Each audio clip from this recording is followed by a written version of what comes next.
Nakarating ka sa video na to hindi dahil sa aksidente. Maaaring may gusto kang maintindihan o may babae kang hindi mo maalis sa isip mo. Pero eto ang tanong, gaano ka ba kahusay makipag-chat? Sa panahon ngayon, hindi mo na kailangan ng love potion, full budget date, o yung mga pakulo sa social media para makakonect sa puso ng babae. Minsan, isang simpleng linya lang sa chat na may tamang timpla ng karisma, emosyon, at misteryo, pwedeng maging mas mabisa pa sa kahit anong gayuma.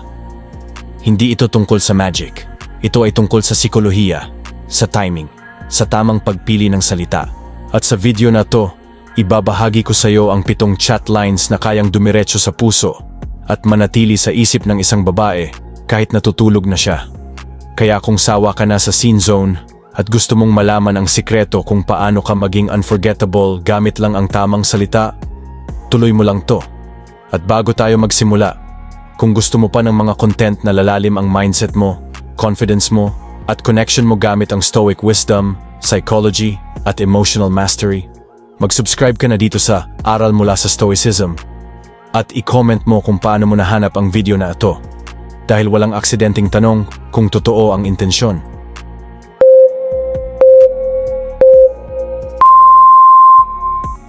Part 1. Gabi.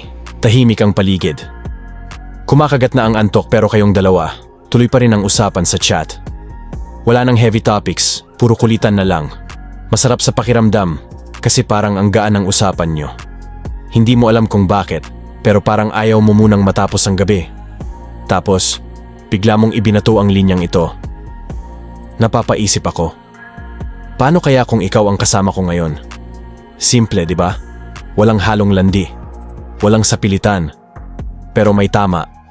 Tamang-tama. Kasi hindi mo siya direktang niyaya. Pero binigyan mo siya ng tanong na pwedeng maglaro sa imahinasyon niya. At doon na nagsisimula ang gayuma. Ang mga babae, hindi agad na-fall sa itsura o sa galing mong magsalita.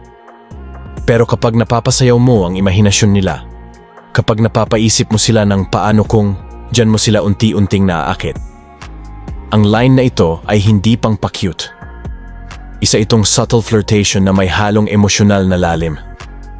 Isa itong tanong na may laman. Hindi demanding, pero bukas. At ang pinaka-importante, binibigyan mo siya ng freedom na mag-imagine ng kayong dalawa. Kapag sinagot ka niya ng, haha, bakit? Anong gagawin natin? Ibig sabihin, na-trigger mo na yung tinatawag na emotional mirroring. Pinarehas mo ang vibes mo sa kanya. At doon nagsisimula ang malalim na koneksyon. Ito ang sekreto. Hindi mo kailangang sumigaw para mapansin. Minsan, ang tanong na binitiwan mo ng tahimik, ang siyang hindi niya makakalimutan. Part 2. May mga gabi talaga na ang usapan nyo ay hindi na basta chat. Nagiging komportable, malalim. May mga kwento na akala mo simpleng palitan lang, pero may laman. At sa gitna ng ganitong moment, bigla mong binanggit, sayang. Kung mas maaga lang tayo nagkakilala, baka iba ang kwento natin ngayon. Tahimik siya saglit. Tapos sumagot, oo nga kung kailan pa busy na ako sa buhay. Pero sa likod ng simpleng reply na yon, may umuugong na emosyon. Hindi mo lang siya kinompliment. Binigyan mo siya ng alternate universe, isang version ng reality, kung saan kayo ay mas maaga nagtagpo. At diyan ka tumatama sa tinatawag na what if zone. Isa yan sa pinakamalambot na bahagi ng puso ng babae. Kasi lahat tayo may konting panghihinayang. At kapag pinatikim mo siya ng ilusyon ng isang emosyonal na kwento na parang dapat nangyari, kahit wala pa kayong history, parang may alaala na agad. Ang tawag diyan ay alternate reality bonding. Pinaparamdam mo sa kanya na parang may koneksyon na matagal na kahit ngayon lang kayo nagkausap. At sa puso ng isang babae na marunong mangarap, ang mga linyang gaya nito ay hindi basta lumilipas, kundi paulit-ulit niyang iniisip, paano nga kaya kung kami? Part 3. Isang gabi, naging mas bukas siya sa'yo. Naikwento niya ang mga insecurities niya, yung mga bagay na kinahihiya niya, mga pagkakamaling pilit niyang kinakalimutan. Hindi siya nag-expect ng sagot, pero hindi mo pinalagpas. Tahimik kang nag-reply at ang sabi mo, Alam mo, kahit anong sabihin mo, ang ganda pa rin ng pagkatao mo. Hindi mo siya kinomplement dahil sa itsura. Hindi mo siya kinumbinsi na maganda siya sa labas. Ang pinuri mo ay yung bahagi niya na bihirang mapansin ng iba, ang loob. At sa mundong sanay pumuri sa balat, bihira ang lalaking nakaka-appreciate ng kaluluwa. Doon niya naramdaman na hindi ka lang basta kausap, isa kang pahinga, isa kang ligtas na lugar. Ang tawag diyan ay deep affirmation. Yung validation na hindi hinihingi, pero damang-dama kapag binigay. Kapag may babae na naramdaman na nauunawaan siya, sa halip na husgahan, hindi lang siya kinikilig, nagiging kalmado ang puso niya. At sa panahon ngayon, ang lalaking kayang makinig at tumunawa, hindi lang nagugustuhan, kundi pinagkakatiwalaan. Part 4, alas 11 na ng gabi. Ang dami niyo nang napag-usapan, mula sa paborito niyang pagkain hanggang sa childhood memories niya na hindi na niya masyadong naikukwento kahit kanino. Wala na sa plano ang tagal ng usapan, pero parang ang sarap lang sa pakiramdam. Kaya bago matapos ang chat, binanggit mo ito. Ang sarap mong kausap. Parang ayoko na matapos tong gabi, hindi mo siya pinilit magpuyat. Wala kang hininging kapalit. Pero ramdam niyang espesyal siya. Kasi hindi lahat ng usapan, binibigyang halaga ng ganitong simpleng linya. Ang ginawa mo ay hindi basta compliment. Isa itong moment anchoring.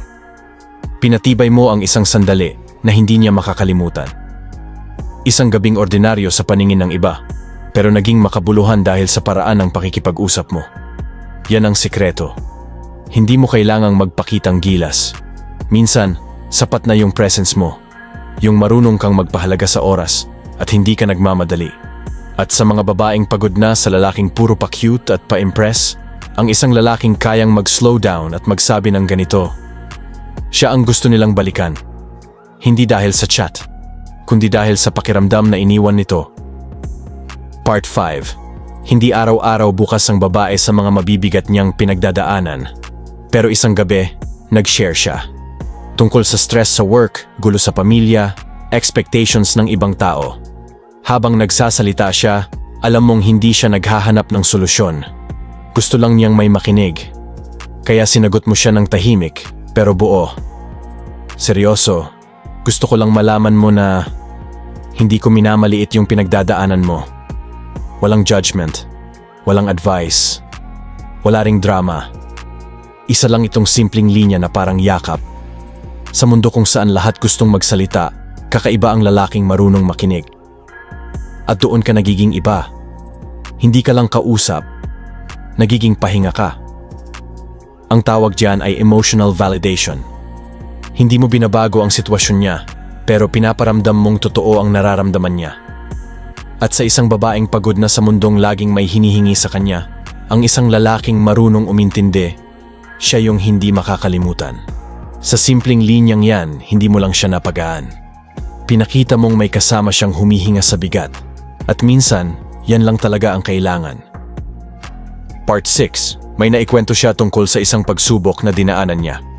Pwedeng tungkol sa pamilya, sa work, o sa sarili niyang growth. Pwedeng nakita mo lang sa social media, yung posture niya, yung grace niya, yung confidence kahit tahimik.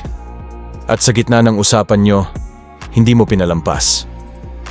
Sabi mo, ayokong palampasin ito, pero ang galing mong magdala ng sarili mo. Hindi mo siya pinuri dahil maganda siya. Hindi rin dahil sexy siya. Pinansin mo yung effort niyang maging matatag, yung composure niya sa gitna ng gulo. At yan ang bihirang-bihirang marinig ng babae. Ito ang tinatawag na self-worth appreciation.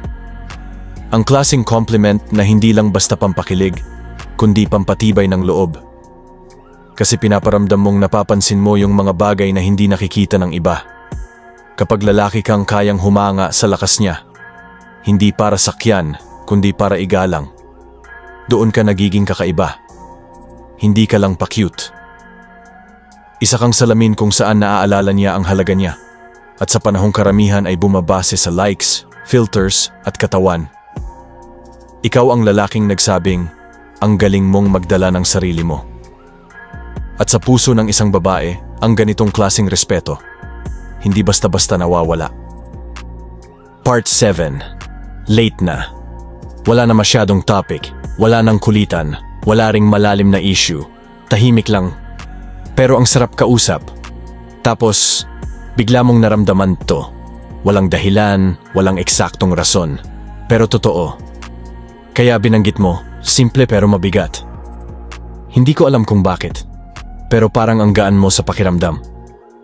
Wala kang sinusubukang patunayan.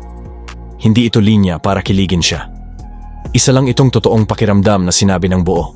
At dahil walang analysis, walang filter, mas tumama.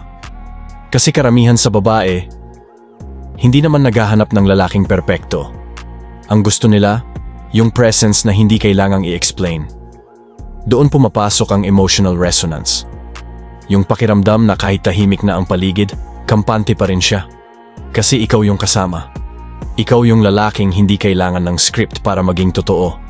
At kapag sinabi mo yan, nang walang halong arte, pinapayagan mo rin siyang maging siya. Wala siyang kailangang patunayan. Walang maskara. At sa mundo ng pressure, performance, at expectations, ang ganitong klase ng presence, bihira. At ang bihira, mahirap palampasin.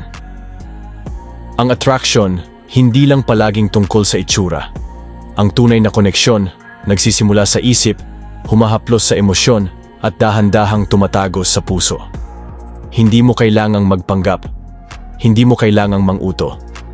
Ang mga linyang itinuro ko sa'yo, hindi para manipulahin ang babae, kundi para maramdaman niya na totoo ka.